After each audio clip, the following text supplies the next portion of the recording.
Ladies and gentlemen, welcome to the Oxcord podcast presented by Boot Crew Media and sponsored by Maker's Mark. I'm your host, Cruz Oxenrider, as always joined by the co-host, Nick Perkins, and the intern, Bon Snow, and Wyatt is in the cave.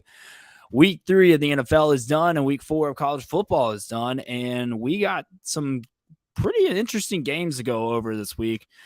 Boys, how was your weekend? And it's good. Good to be back. Obviously, I missed last episode, so I appreciate Chris Marler's filling in for me there. He dropped so many F-bombs. Yeah, kind of ruined our sponsorships a little bit. All of the F-bombs. Did you warn him at least before or no? Because that might be on you. I warned him. So he just didn't care. Okay, well, damn, Marley. It's a really good weekend of college football. I mean, Kansas being 3-0, 4-0, whatever they are. It's crazy, man. I know. It feels like 2007 all over again. They're going to make a BCS bowl. Someone just said that because you have Wake Forest. That's good. Yeah. Kansas is good.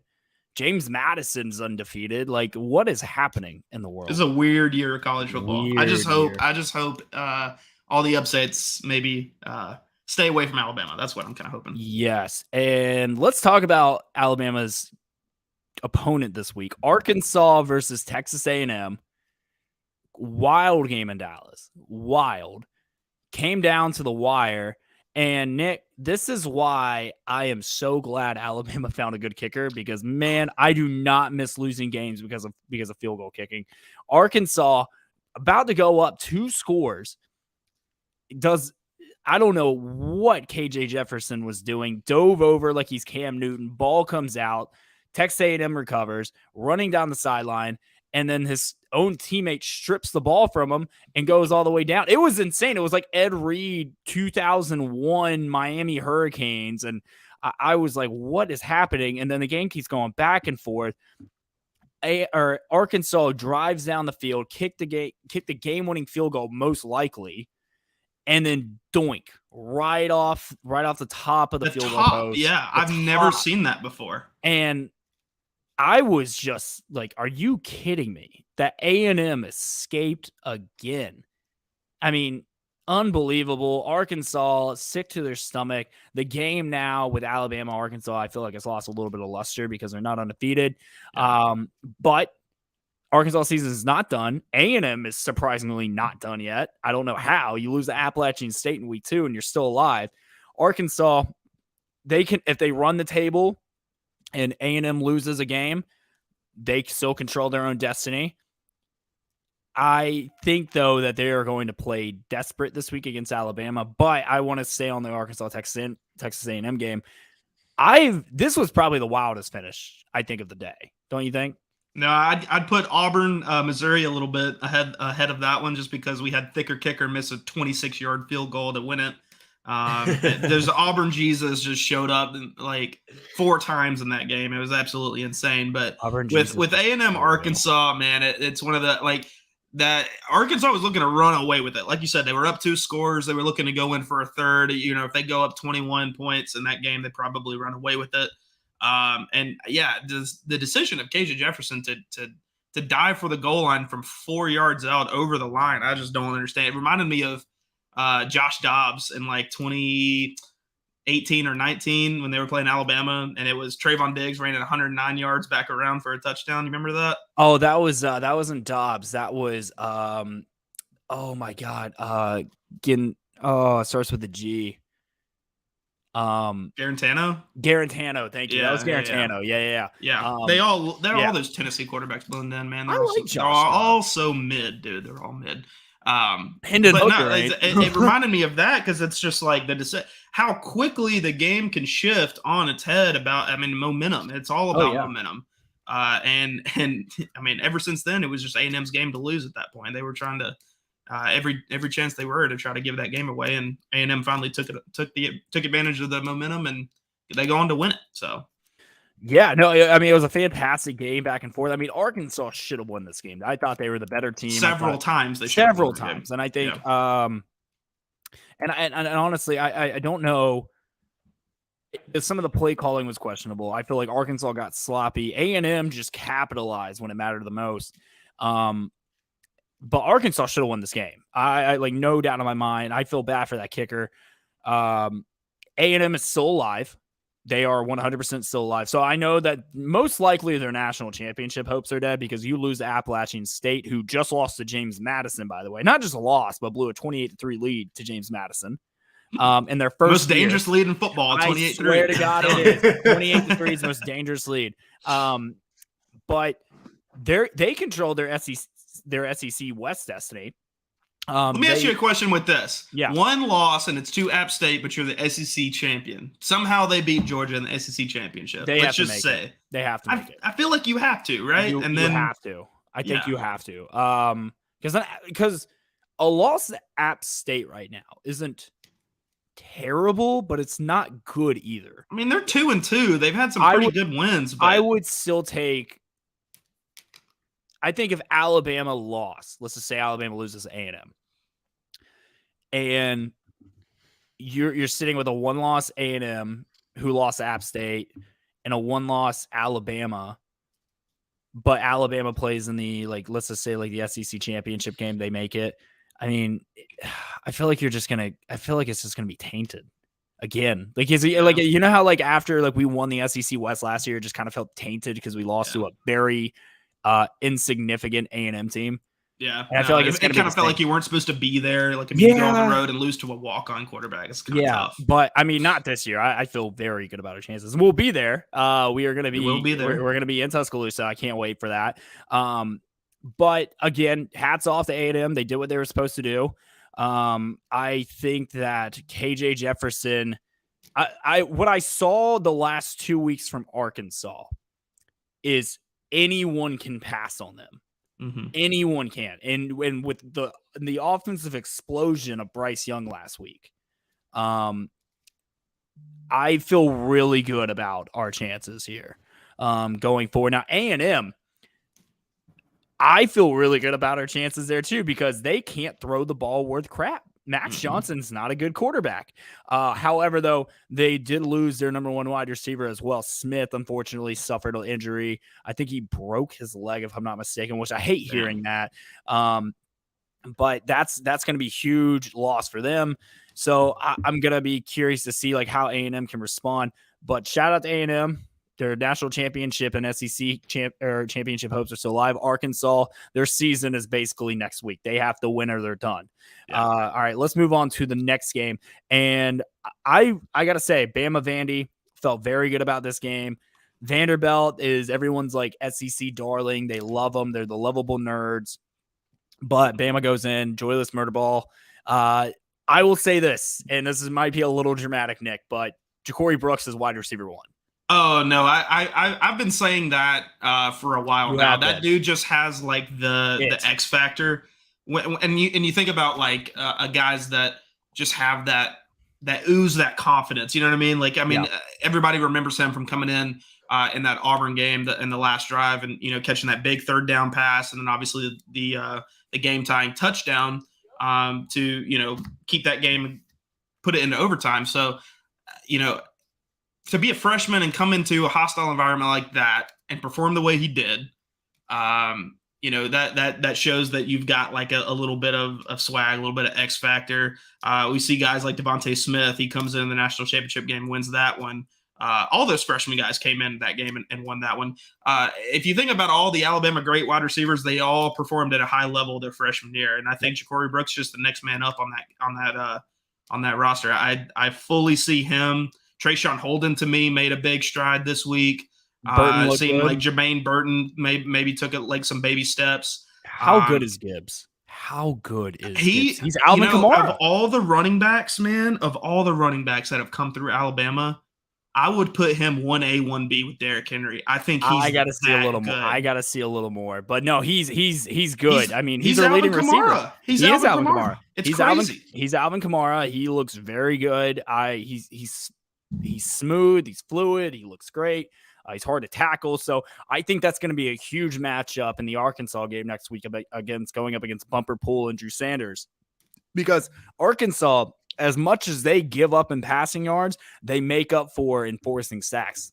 Very true. Drew Sanders leads the league in sacks this year. Drew Sanders has good for him, dude. Like transferring out, Dallas Turner takes the spot. He goes to Arkansas. and he has been an impact in every game he has played in. He's legit. He was a 5-star for a reason. Very happy for him. The other thing I was impressed about, man, defense looks good. Eli Ricks and Kool-Aid seem to have found their groove.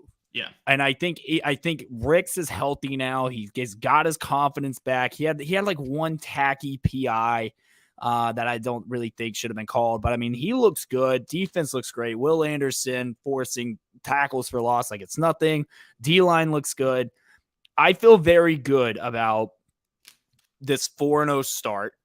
You're building confidence before going into the big-time SEC play. You have Arkansas and A&M back-to-back.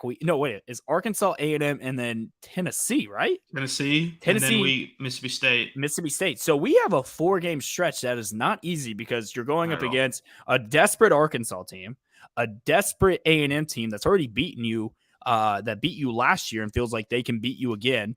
Then you have a Tennessee team who might be the best offense in football right now. And then you have a Mississippi State team with a quarterback who's going to play on Sundays and who can throw all over you. So it's not an easy stretch that we have coming up. No, not at all. The thing, and to go back to the Alabama's defense, moving forward, I think really, truly the only way people are going to be able to beat an Alabama team this year is you've got to start fast, because I don't see a scenario in which Alabama's up 14, 17, 20 points. And I hope I don't eat crow for saying this, but I just don't see a way, maybe other than like a Georgia, that anybody comes back, with this Alabama defense, like playing the way it is, barring injuries, barring a lot of things happening. You gotta come out and punch Alabama in the mouth and hang with them for 4 quarters and then hope you get lucky in the end. That's literally how Alabama has lost games for the last 15 years.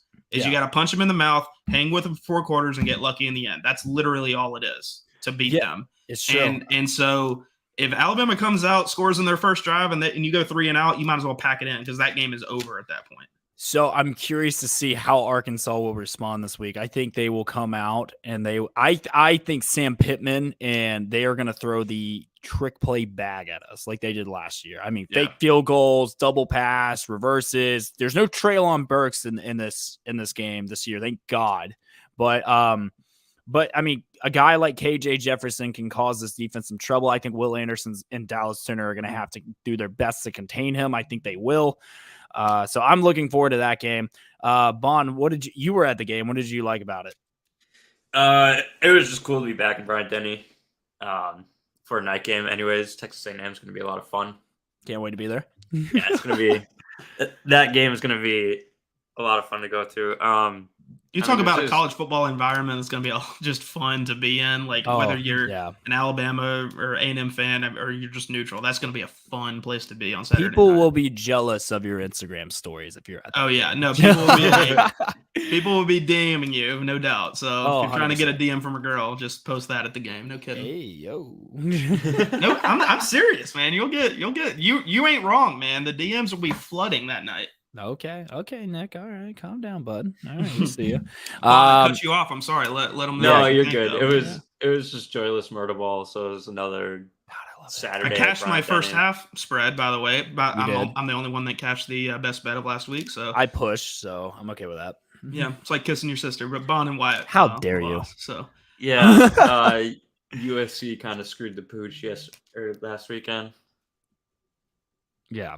They kind of did. All right. Next game, which I thought this was the most underrated game of the week. Wake Forest and Clemson got in an absolute Big 12 style burnout. Holy crap, this game was fun. I took 3 things away from this game. 1, Sam Hartman is really good at throwing the football. He is going to be an NFL quarterback one day. I mean, dude, 20 of 29, 337 yards and 6 touchdowns. No INTs at all. He can just throw it all over the damn field, especially on a Clemson defense. We all came into the season thinking they were one of the best, if not the best. He looked fantastic. The second thing I took away, Clemson's offense woke up and they looked good. I know DJ was 26 of 41. 371, 5 touchdowns, and then he ran for another 52 on top of it. Will Shipley is little Christian McCaffrey, 20 carries, 104 yards. He's good. Clemson's offense woke up. The third thing I took away from this, Clemson can get got. And I think they get got this week against NC State because this game is going to be a monsoon. The weather's going to suck. DJ's not going to be able to throw the ball. And this NC State defense is the real deal. Did they move that game up? I know they moved South Carolina up. I don't know yet. I don't believe so. But, man, I'm telling you, Nick, I feel so good about NC State winning this week. I feel it. I know it's in Clemson. And I think it doesn't matter if they play in Raleigh. Doesn't matter if they play in Clemson. Doesn't even matter if they play in Charlotte. If you go play at Carolina Panthers Stadium, NC State will win this game. I feel that confident about it. I love that pick because I think so too. I think NC State, this is their kind of, circle the calendar game. This is where they're going to play their best game. Mm-hmm. But with this Clemson team, kind of going back to it a little bit, for DJ, this is the first time in 2 years of watching him play, he actually looked comfortable in the pocket. He looked comfortable in this offense. I don't know I don't know what it was because that's not an easy place to go and play. Wake Forest, they're a good team. I think their defense is underrated. And they had to get into a shootout. And they beat a really good Wake Forest team at home. So and me and you both know how hard it is to win on the road. Even double if it overtime. Is Wake Forest. Yeah. I mean, so tough game there. Lucky. But I will say Clemson's defense will probably never play that bad ever again. And I think that's more of a testament to how good that Wake Forest quarterback is. Mm-hmm. So Clemson, if you're, a big supporter of Clemson not making the playoffs this year, I'd be nervous if I were you, because it seems to me now Clemson's figured it out. They can beat you in multiple ways. They have the defense. The defense will start shutting people out again. And it's just going to be a scary, scary thing if DJ continues to be comfortable in that offense. I look at it more as Wake Forest does not have a good defense. And Clemson has had the luxury of coasting this entire year so far against their opponents because they played to the level of their opponents. And it wasn't until Saturday where it was like, holy crap, we could lose this game. Yeah. And a shout out to DJ. He played great. He did what was necessary to win. I don't understand Dabo Swinney going for 2 in double overtime and not getting it. It's because if Wake Forest scores, which they have done all game, and they kick an extra point, you lose. And the next overtime, you go to 2-point conversions. So Dabo Swinney is insanely grateful for his defense stepping up when it mattered the most. But NC State is a good team, Nick. I mean, they have only allowed 11 points a game. 11 points a game. That's how much they average. They average 36 points a game. They average over 400 yards offense. They only allow 260 yards offense. So something's going to have to give. And this NC State team, their entire defense from last year beat Clemson. So there's no surprises. And if anything, I don't think Clemson's offense is as good as last year because you lose Justin Ross. You lose some of the big guys that you had. And I like NC State in this game because this game is going to be terrible weather and defense travels. Passing doesn't. Sure. And I think DJ is not going to be able to have the kind of game he did. I think this game is going to come down to Will Shipley having to carry the load. But again, I like NC State's defense in this, so I can't wait to watch this game. This game is going to be like a 9-3, just slobber knocker, just gross game. Like one of those games from like 2008 where it was just like 9-6 kind of thing. Yeah. Yeah. Did you just say slobber knocker? Slobber knocker. Dude, we're taking it back to the WWE days, man. Damn straight, man. Shout out, what's that guy's name that did commentary? Jim Ross. Shout out Jim Ross. Yeah, shout out Jim Ross. There we go. That's what I want to go with. All right. And I think the best game of the day. This was my best game of the day. Tennessee, Florida. Oh. I love this rivalry. I think it's one of the more underrated rivalries in the SEC. It's just lost a little bit of luster ever since, Georgia kind of came and sucked the life out of the SEC East. But these two hate each other. And these offenses were ridiculous. Over 1,100 yards of offense combined. Hendon Hooker and Anthony Richardson played out of their minds. Tennessee almost gave this game away, though.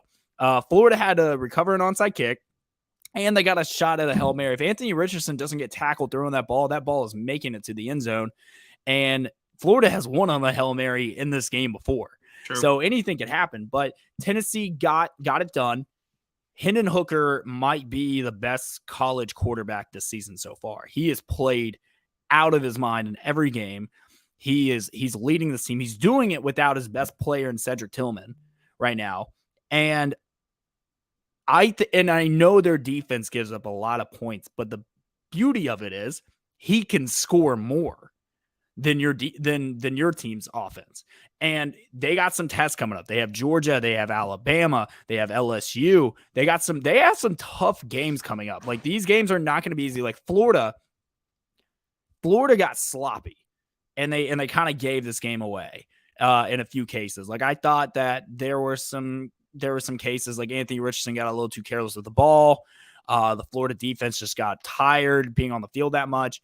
But I thought this game was so much fun to watch. I think the future of the SEC East is in really good hands. Yeah. I think Anthony Richardson needs to come back for another year. And I think Hendon Hooker is going to come back for another year. But man, it was like, I love this game so much. Yeah. Tennessee's got that offense this year where if you're looking at it, from the opposition side, you're just trying not to just break the entire game. Like, you're probably going to take a little bit more risk, with blitz packages. You might try and sit back more in zone, trying to contain this offense, slow them down a little bit. And I think that's what Florida tried to do. And it seemed to work out. They, obviously they have a ton of athletes on that defense, but I think I actually kind of disagree with you in the sense that I think Florida, they played up to the competition of Tennessee, because I think Tennessee's a better football team than them. And, it was a close game. Obviously, it came down to the last play, and Florida had a chance to win that game. I think, if that's a neutral site, or if it's in, if it was in Florida, then maybe that game goes differently. So it's one of those where I would love to see that maybe get played again, just because it was such a fun game and interesting game to watch. But yeah, like you said, Tennessee's got some tests coming up. They got to be careful with, riding this high of this Florida game. Everybody always knows, coming off an emotional game, you always, slip up. Like, game day was there, and you haven't beaten Florida in 200 years. So it was a big emotional victory for this program. So if they can keep their heads on right, and I think that's a good coach they have up there, and Hendon Hooker, like you said, I think is a great quarterback. I think will be playing on Sundays. Mm-hmm. It'll be just really interesting how they go up against. I know they have a bye this week, so they can kind of calm down, but then they got to go on the road to LSU in Baton Rouge, and that's going to be they're a on fun upset game alert. to watch. I think they're going to be on upset alert. I'm with you, because I think that spread might be 5.5, 6, maybe Tennessee, maybe even lower than that, and I could see LSU winning that game outright. So they get a bye, LSU next week on the 8th. Then they get Alabama at home after 2 big-time games against Arkansas and A&M, and they'll catch them. So that could be a very dangerous game. Tennessee could be undefeated going into the Alabama game. That could really be a top 5 matchup. It really could be. It could be in Knoxville, and that place would be rocking. And I said this from the beginning. I said this on the season preview show. Mm-hmm. I'd be a lot more nervous about that game if Tennessee had 2 losses going into that game. If it's undefeated, top 5 matchup, I think Alabama runs away with it. Yeah, but Tennessee 2 losses, I'm much more nervous about. Yeah, and then you get a dummy game, UT Martin, and then you have back-to-back games against Kentucky and then at Georgia. Yeah, that's a tough one. That's gonna make or break your schedule, because if they let's just say hypothetical, Nick, they only lose the Bama. If they beat Kentucky and they go in and beat Georgia, they win the SEC East. Rematch in the SEC championship. There's a rematch between Bama and Tennessee. So that would be absolutely insane. Which we saw Georgia defense. I mean, they got exposed by Kent State this week. So screen passes, they can't stop the screen. They cannot. They're not as athletic on the defensive line this year. They lost a ton of talent on that D line, that front 7. So Kent State, shout out that coaching staff. They had a great game plan for them. Mm-hmm. And I hate to say, I mean, I got shit over the basketball season for saying this, but when a really good team struggles to a bad team, it's almost like, did you give everybody else the blueprint to beat you. You know what I Yeah. mean? So it'll be interesting to see how people approach that Georgia defense for the rest of the season. It's true. And then just like a quick speed rundown of everything else we went over. Miami getting embarrassed by Middle Tennessee. Congrats, Middle Tennessee. You looked great. Miami, your season's done. Texas loses to Texas Tech. The team that we all thought was back loses to their in-state rival. Did they have their quarterback that you were? No, kid? they didn't have him. Bijan Robinson coughed up the football. The best running back who I thought was in college football. Did you guys see he was seen carrying around the ball or to like class and stuff, and like students were trying to like rip it from him? That was kind of cool. I like Bijan Robinson, honestly. I like him as a person. The dude has an NIL deal by Lambo, like Lamborghini. How cool is that? That is badass. That's awesome. That's really cool. Then Oklahoma loses to Kansas State at home. I mean, Oklahoma does this every year. They lose to someone at home they should not lose to. Yep. Every year.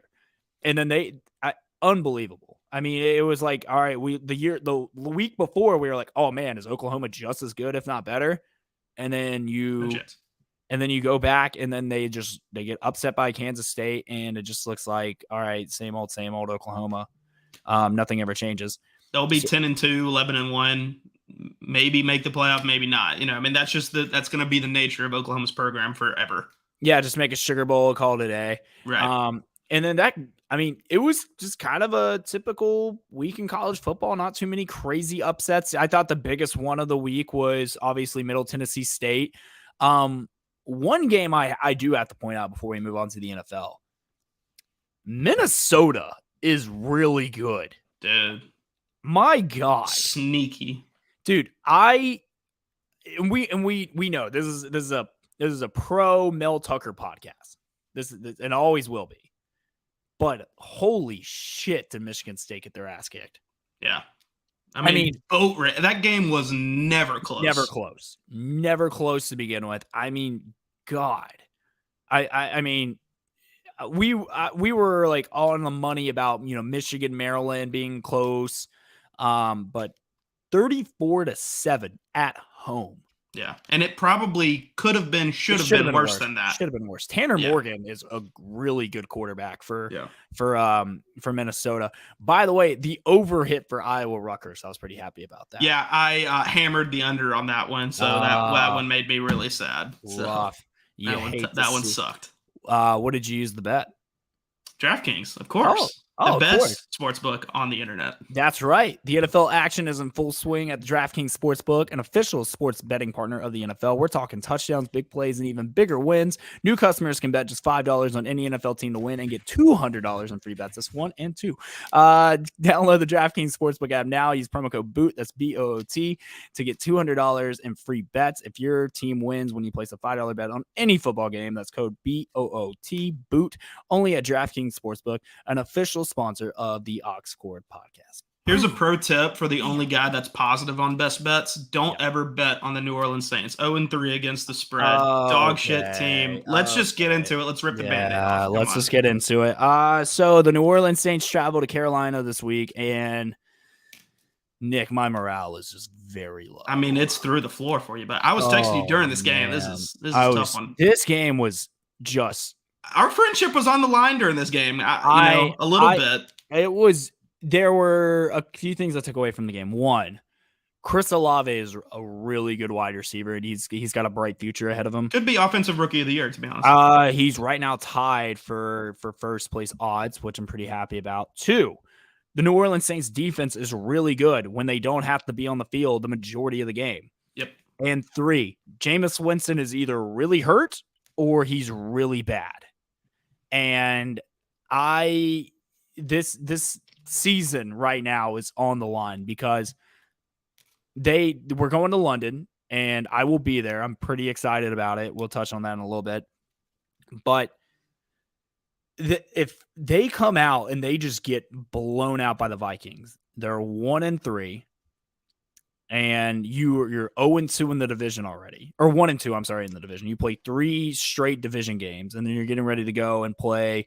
You got a matchup with the Rams, the Seahawks, the Bengals, the Ravens, the 49ers coming up. Like, you're playing good teams, Right. getting ready to come up, and right now, Jameis is either really hurt or he's just really bad. And I am getting to the point where, okay, I think we need to put Andy Dalton in, because this team is too good and too talented to waste on a quarterback who can't throw the ball because he's either hurt or he's just not good. Yeah. So, we don't have a first round pick because we traded it to get Chris Olave and Trevor Penning. So not only can we not draft a quarterback in the first round unless we trade Sean Payton, but we are in quarterback hell limbo right now. And our team we have Michael Thomas, who's back, who had a good game before everything happened. And then Chris Olave had a fantastic game. Jarvis Landry makes some catches.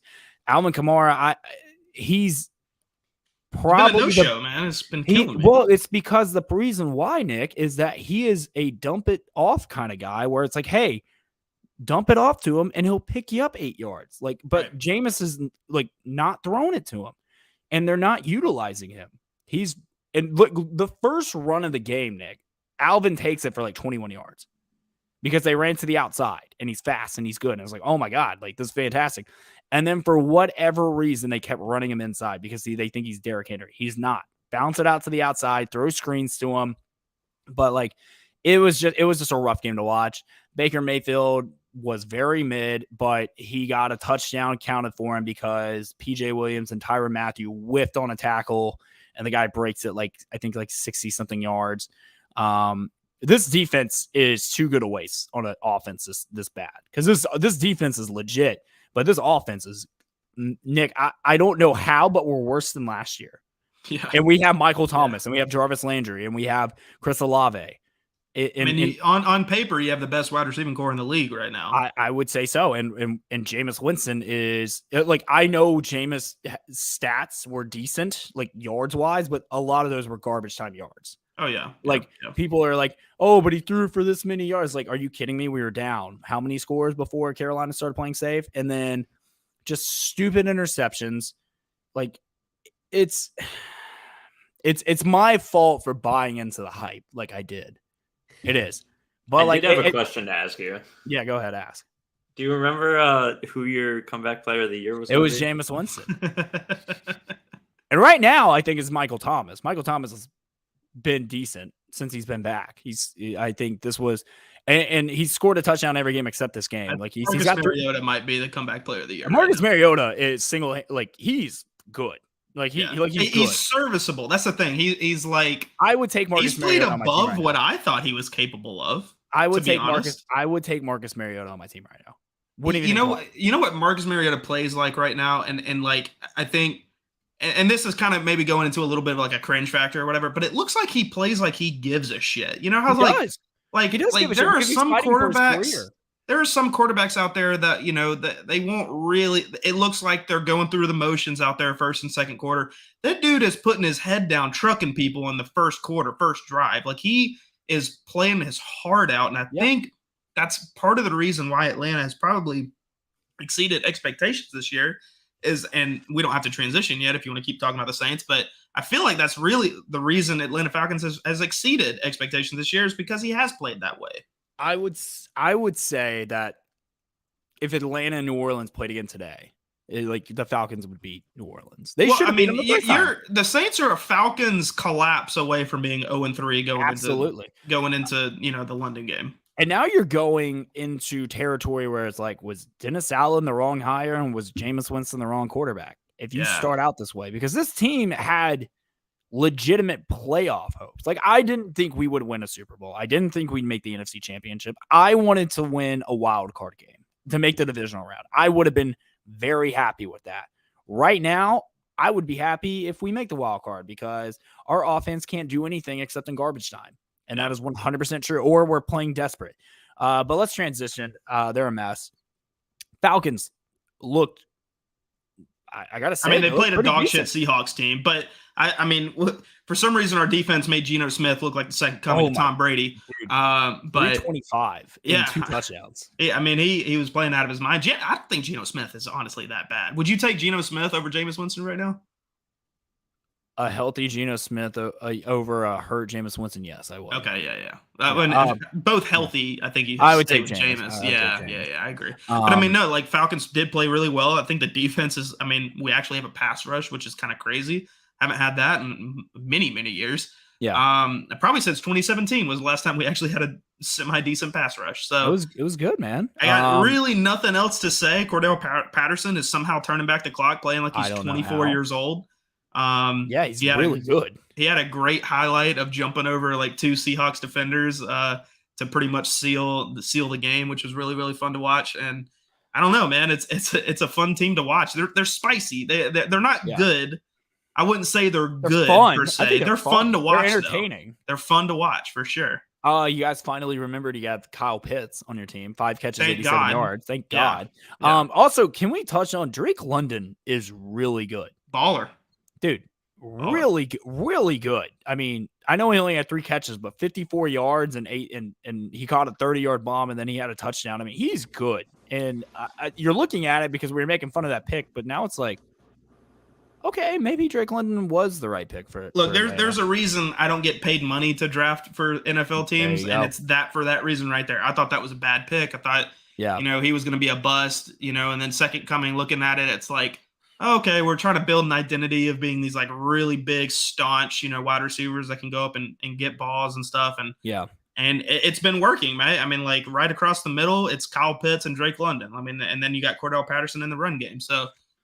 We have an identity, and like you said, and like we said, it's just fun to watch. So I'm happy with it. If we don't win another game, but we play every game like this, and it's fun to watch, it's not just completely killing my will to live to watch this team, I'm okay with that. Because I had zero expectations coming into this season, and they've already exceeded it. So I'm okay with where we're at right now. And then you draft Will Anderson. And then we draft Will Anderson, and then we're set for pass rush for 15 years. There you go. All right, let's move on to the other guys because I want the Packers fans to get their little time. So Wyatt, you can come out of the cave.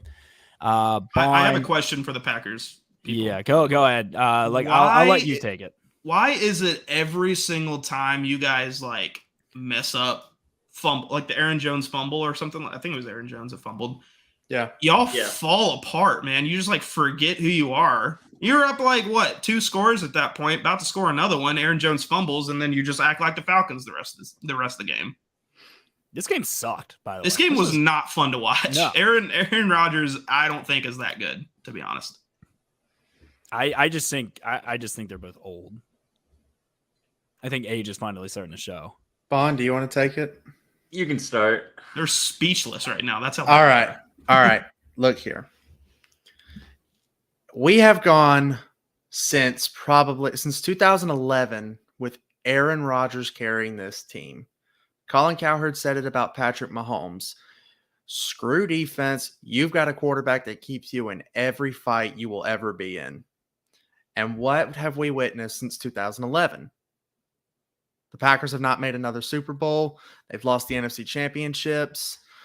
Packers have not made it back to the Super Bowl. And now the Packers have wasted tons and tons and tons of draft picks on defense, and we're changing our identity of our team. We lost Devontae Adams because he wanted to go play with Derek Carr and be 0-3. Horrible decision for him. Awful Oh, decision. my God. Made less money, is playing on a worse team. I mean, they might not win a game this year. They're that bad. Derek Carr is bad. He is not a good quarterback. If Tay stays, we honestly might be a Super Bowl contender. Do you think they trade back for him? Like, get him back? Oh, absolutely. You think he wants to go back? No.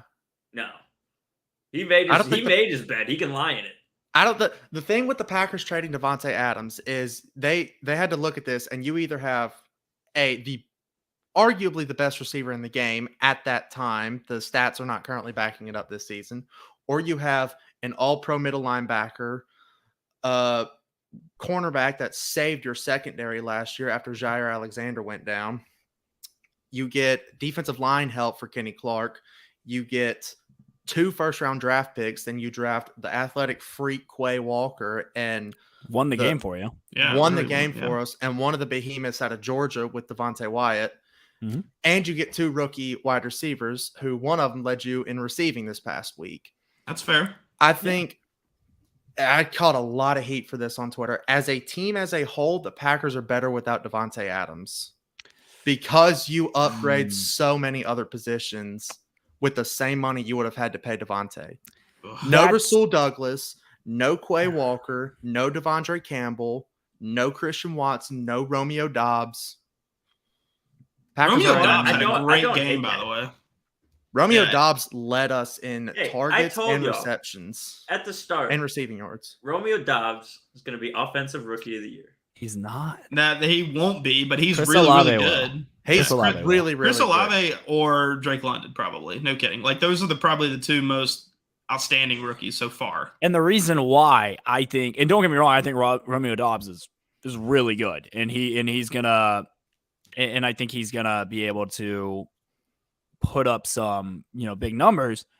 But I think right now, with all the attention Michael Thomas gets and Jarvis Landry get, Chris Olave is just gonna eat, and he did, because he's gonna be playing on CB3s and CB2s, and while Romeo Dobbs is eventually gonna start getting CB1s. Yeah. And that's going to be That's kind of fair. tough for him. So I think that's the only fair. reason why. But no, I mean, Wyatt, I kind of agree with you. I mean, with the whole Devontae Adams thing. I mean, look, for my fantasy team, Devontae Adams is good for a touchdown a game.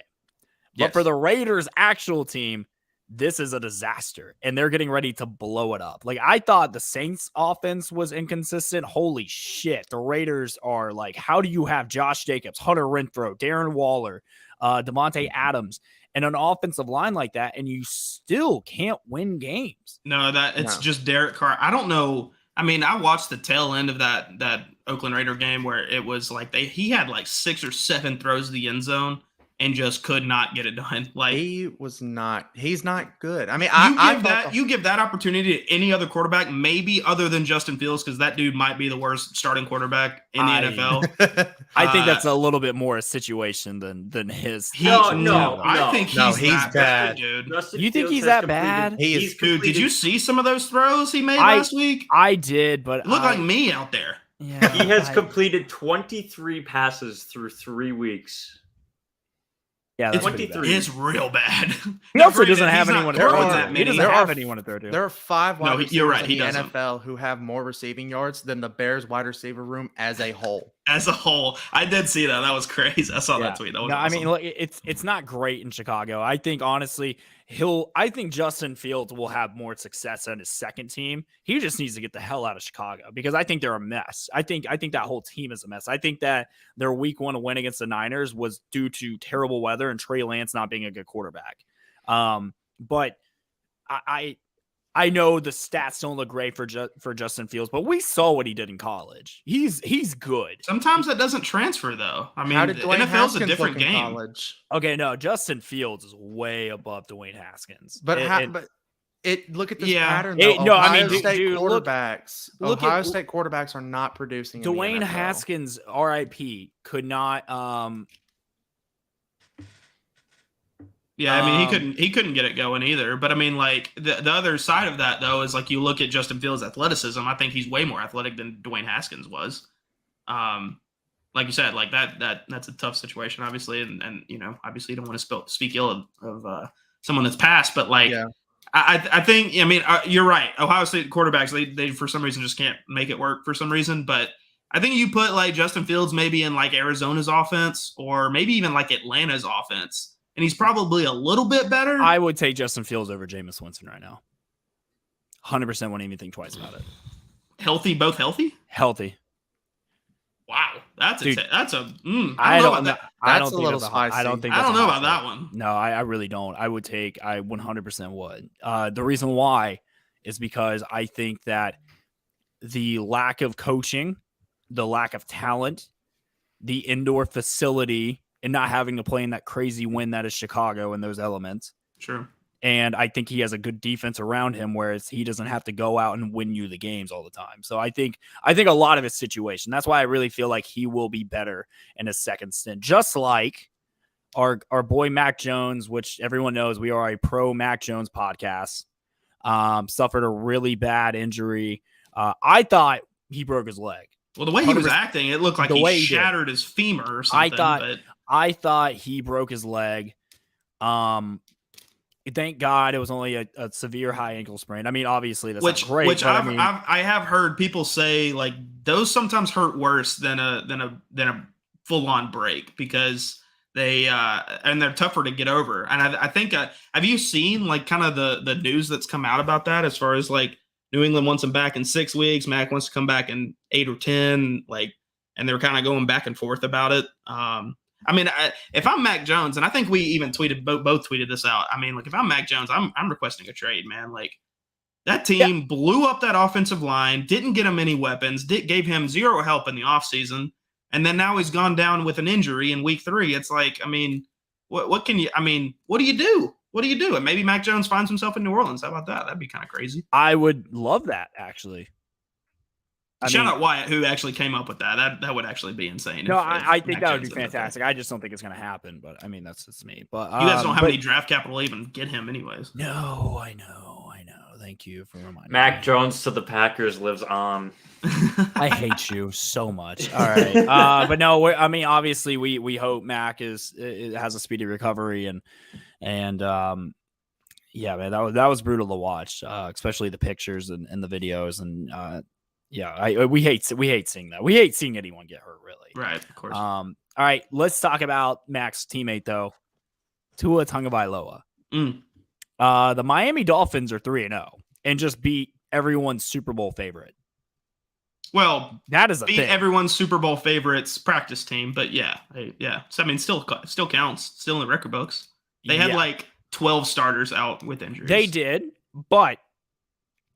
Tua's dotting, man. Tua's throwing pineapples right out there right now. Honestly, I thought he got knocked out of the game. I mean, he got whacked. He looked like he was done for the day. It looked like game over. Jacoby Brissett's coming, or not Jacoby Brissett. I'm sorry.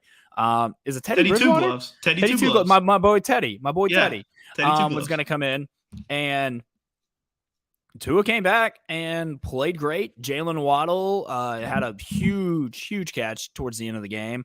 Tyreek Hill is very good at what he does. And Tua, man, people are talking Tua for MVP right now.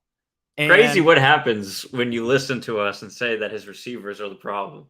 Yeah, crazy what happens his offensive when you give a guy line some too. help. Like, he finally got some help. And like, if you give the guy time and you give him something to throw at, he's going to get it there and he's going to get it done. And that defense, I think, is way underrated. I think that defense is top 3 in the league. Honestly, Miami's defense is legit. I would say they stepped up when they needed to. They forced a big turnover against Josh Allen. I mean, Buffalo still got almost 500 yards of offense on them. Like we can't forget that. Like Josh Allen threw for 400 yards. He also threw Ravens 6. He's going to do that to everybody. Almost though. 500 too, if I recall correctly. So like, but the thing is though, is that Nick, in a way, you're right. They're underrated. But numbers won't show it. But they force big sacks and they force big turnovers when it's needed the most. And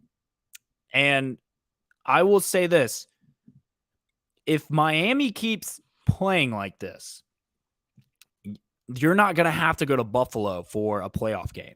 You're going to have to go to South Beach, and it's a lot easier to win in South Beach in January than it is to win in Buffalo in January. And I like what they're doing. Jalen Waddle has arrived as a deep threat in the NFL. Like he is legit. And I couldn't be happier for him. I know Tua 13 of 18, 186 yards and a touchdown, but he made big time throws. I think Miami, I'd like, if you look at the stats from this game, Miami got blown out, right? Yeah. Like if you look at the stats and then try to guess the score, you'd think Miami lost by 20 plus. 497 to 212 in total yards. Buffalo had the ball for 40 minutes. Miami had it less than 20. Yeah. Buffalo had 31 first downs. Miami only had 15. Buffalo had the turnover though. Like there's no reason that Buffalo should not have won this game. Yeah. And it probably and there was a butt punt. If you guys saw that, like, I don't know. I've never seen anything like that. All time I actually just sent a tweet in the group chat. So Vandy did the Commodores in the NFL tweet update that every college does. And the butt punt guy went to Vandy and they included butt punt in the like stat recap for him for Trent the week. Sheffield, 1 catch, 5 yards, 1 tackle, and 1 butt punt. That's all time, dude. That is all time. I freaking love it. Of course he went to Vanderbilt. That makes total sense. Dude, oh man. I mean, no kidding though. Miami butt punts and still wins that game. Like crazy. They get doubled. They get doubled up on offense and then butt punt and they still come out and win. That's an insane ending to that game. That's a team of destiny kind of feel. And no kidding. I mean, it's insane. Like you need, sometimes you just need things to go your way.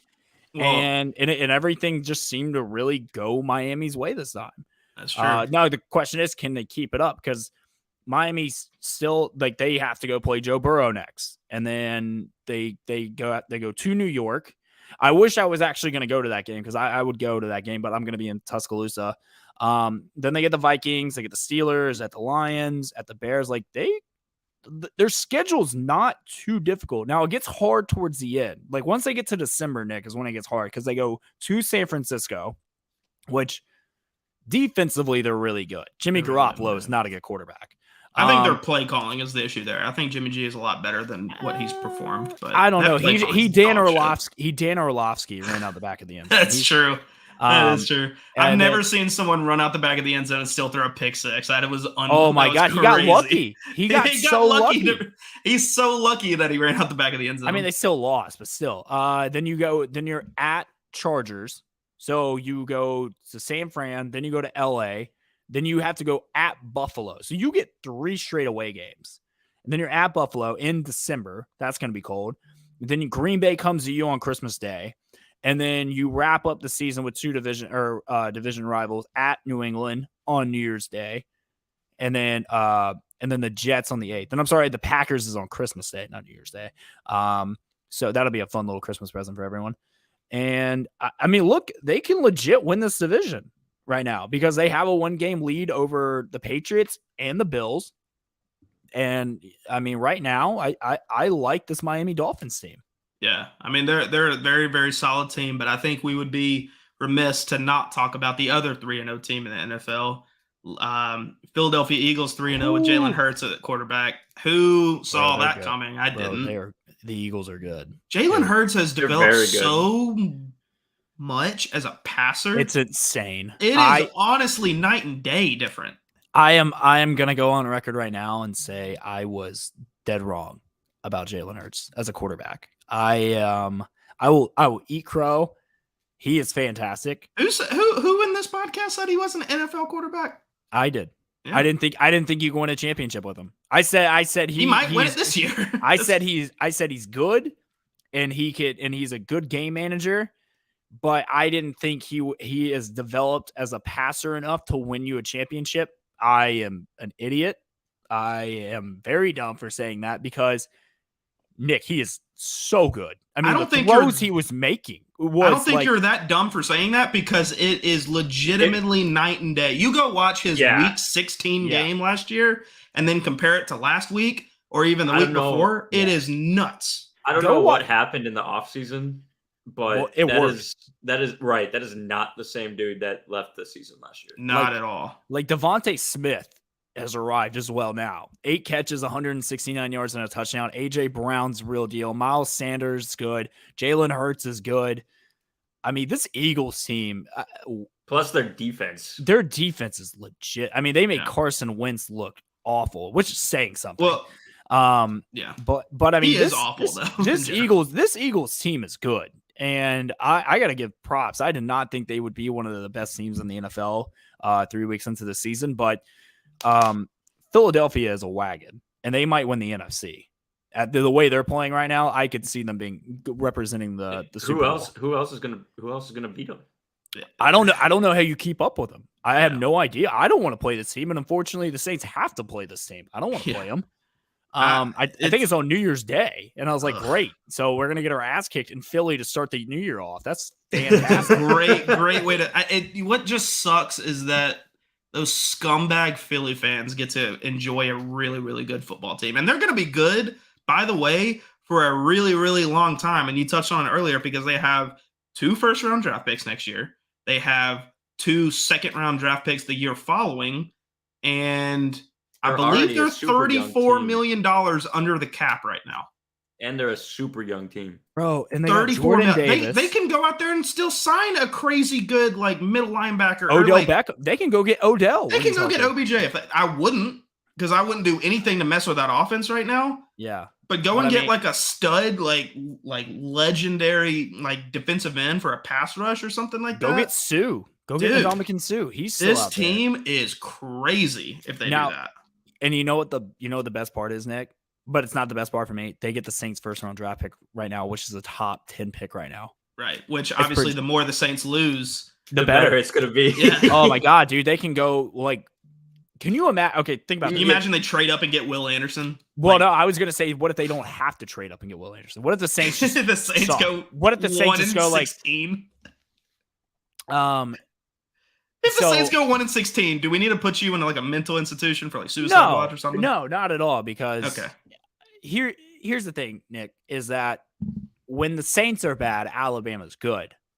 That is true. So I can trade as long as the Saints win a Super Bowl one year, in the next 50 years of my lifetime, because I'll probably be dead before I'm 60, honestly.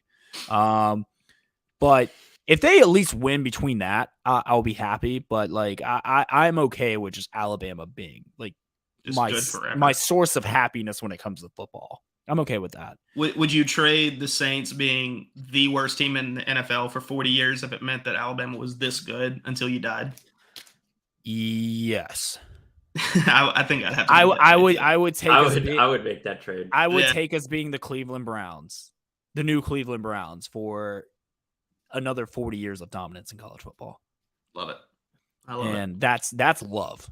That is love. That is love. That's legit, because I know how much you love the Saints. But it's also realistic, because I know that you know how hard it is to win a Super Bowl, Nick. It's probably the hard. Well, NBA championship's pretty hard too. But you get really 7. hard. You get 7 games. You get 3 series of 7. True. You get one and done in the NFL. It's pretty much you got to play perfect in the playoffs. I mean, you're playing really good teams, and you got to pretty much go undefeated. And the ref's not to screw you over when it matters the most. There you go. Yeah, exactly. I'm not bitter. I think we touched on everything? Did I miss anything? Oh, okay. We have 2 upsets we need to talk about before we end the show. I can't believe I'm actually saying this, but the Jacksonville Jaguars are number 1 in their division in the AFC South. The Jacksonville Jaguars. I don't even know how.